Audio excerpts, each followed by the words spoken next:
If any of you haven't been to an Albion society before, what we try and do is bring together kind of seminal entrepreneurs who are kind of making something happen in society. So let me just very briefly introduce Raam Thakrar, who has got a very cool mobile app business called Touchnote. He's going to tell you all about it, but the way I kind of describe it to people, it's kind of postcards meet mobile, and it's very cool. He's just done a big distribution deal with Sony Ericsson, and he's looking for more distribution deals like that out there. So if anyone is in the audience who's kind of responsible for a large mobile phone network, you know, talk to Raam afterwards. We make people postcards, so physical postcards from the photos they've got on their mobile phones. And actually it is that simple. This, to me, the most amusing and slightly scary thing about our business is that I've explained it to my grandmother, and she's provided tips and advice on the business. And actually in mobile, that's, as you probably all know better than I do, that's just really not very common. Needless to say, we're cross-platform, et cetera, all those sort of good things. How we view the business, what we see as our biggest challenge in getting out there and actually really dominating the space, because at the end of the day, we're here, slightly mercenary, we're here to make some money and to really make this into a successful business, is we want to be everywhere. We're going to be so integrated that actually once you've taken a photo, and on an Android device, the only thing you can do is share that photo to do something with it. We are the first icon that says share as postcard. So for us, as you can probably guess, we're kind of quite pleased with that and sometimes feel quite smug. But on the other hand, actually, there's something really interesting here. For us as a business, how do we get that place? For us, it just comes down to, it sounds a bit blasé perhaps, but this is retail. This is a space on the phone that we want. This is coveted real estate. And for us, it came down to bringing three things. Fanatically happy customers, right? And it really is the emphasis on people that are obsessing about our product, our app. And these are consumers that have nothing to do with us. And that, to me, obviously from a business perspective, is kind of what it's about. Second thing we bring to that is then this is the Sony Ericsson logic here, which is a tangible and emotional way to show off the hardware. So these guys are coming out with 15 megapixel cameras now on their phones. I'm like, that's a really cool thing for you to be selling. But really, what do you do with that, you Mr. Hardware Company? Because really, uploading to Facebook's cool and all, but you're not doing anything with that awesome camera that you're showing off about.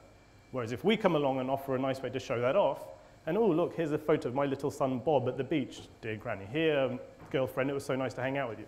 And it's quite powerful. And then the final one is money. Actually, we offer money. So we offer, in these sort of partnerships, we offer a revenue share. Because quite honestly, if we can come in and say, hey, would you like some money for that placement, it's a pretty convincing story.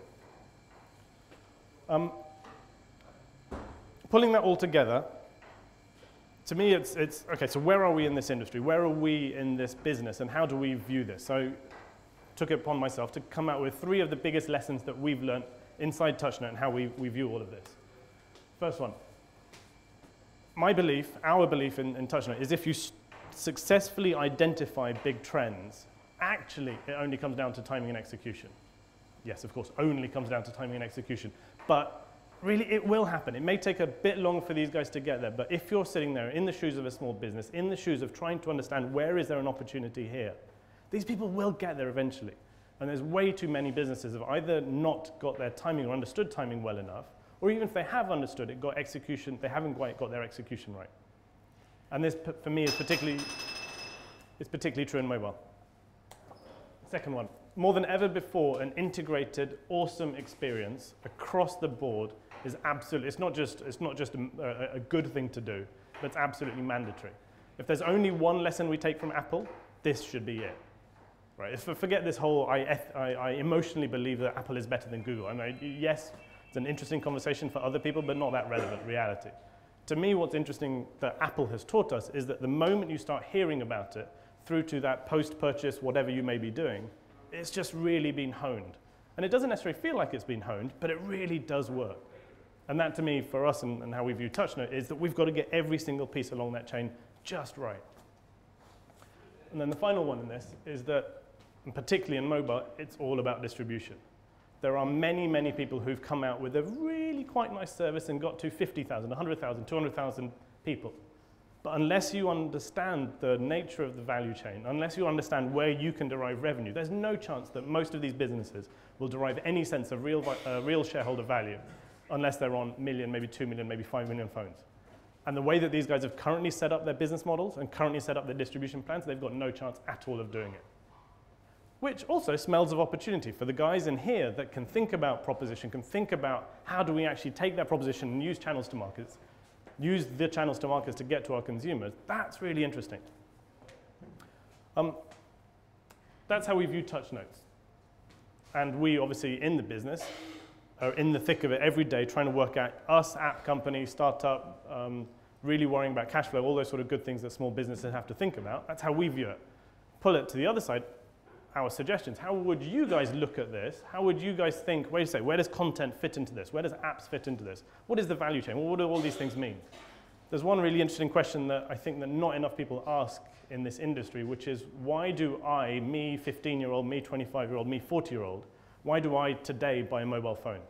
What are the motivating factors? And it's a really hard question to answer because the handsets are often increasingly looking the same. The operators are providing some value, but I can't tell the difference between O2 and Vodafone and Orange where I'm at home because I get signal. And then you're onto your interesting value-added stuff. So here, really, what is the value here in the chain? Are you talking about the OS? Well, Windows Phone 7 is identical. Android is pretty much the same, etc. So then it's an interesting one. Does content, do applications have a part to play in here? Shaw Wu, who's an industry analyst at Kaufman Brothers, has a fundamental shift to a new software paradigm where apps and content have become more important for success in smartphone and tablets away from hardware alone. To me, this smells like opportunity. There is a new paradigm, and if you can leverage this, there's a lot of phones to get pushed onto, because you're making other people money. You have these entrenched companies, these OEMs, operators, who are needing to differentiate their services using content and apps, right? And if you can get that right, you can impact revenue. And this comes down to that early business development 101. If I'm impacting your revenue in a way that I want to, both of us will be happy. And so I will make you money, which, by the way, will make me money. And be that from initial purchase, ongoing loyalty, or actually I'm going to directly generate some money for me myself, be it advertising, be it transaction, whatever it may be.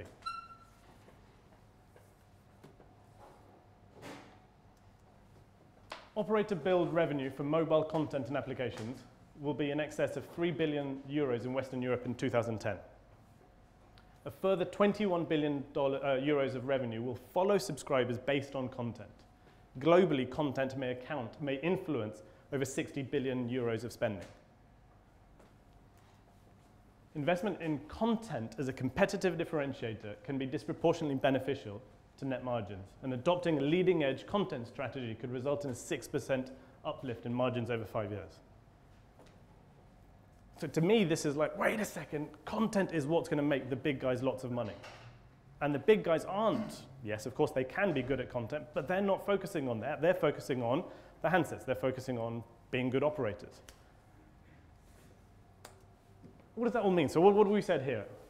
Content and applications are strategically important. Adopting a strategy that actually leverages this could make lots of people lots of money. And when you think about the operators, it could help them differentiate. And at the moment, the way that they're thinking, part of their fight is how on earth do we survive? So where does that leave us? That leaves us an opportunity to actually make some real impact here. Think big. To me, this is, the opportunities here around this area just annoy me at times as to how much there is. And it kind of just bugs me that I'm sitting here working on what we're doing and we've got a really big chance, but the other people just don't think about it in the same way. How to think about this? Develop an app that consumers will love and thus influence consumer choice. If you can do that and you're influencing consumer to say, I'm not going to buy this phone, I'm going to buy that one, I'm not going to tie up to this operator, I'm going to go with that one, that will really impact the chances of you being an important element in this chain. Number 2, get in the way of money. Provide the bigger players. If you can provide the bigger players with a revenue stream, they will pay attention to you. And the best way, or one of the best ways to do that, is to develop a product, develop a service that is made for mobile, that doesn't work on other screens. And Layer and Shazam and Foursquare are great examples of this. Number 3, develop phones that not just make the app look, develop services that don't just make the phones look relevant, but also make them just look awesome. How can I do this only on my phone and it makes me look really cool? Shazam is the perennial example of this. that I am out and about, I'm doing interesting stuff, and I can only do that on my mobile phone. And it's awesome, wow, my mobile phone, I love you so much. And then finally, forget niche. Don't go niche. To me, this is, in a sense, the lesson that this group of people will hear more than others, which is that actually when it comes to what sort of people are we here, we're generally brand proposition, channel type people. The other people that are in this conversation are developers, and they just don't have the ability to understand what propositions are. Don't have the ability to understand, how do I get past 100,000, 500,000? Of course, I'm being generalized and possibly slightly rude towards them. But it does mean that for people like us, there's a real chance of getting a proposition right, and these guys will come in and work on it and get that proposition honed to a degree that means that you can generate a really successful business. Thank you.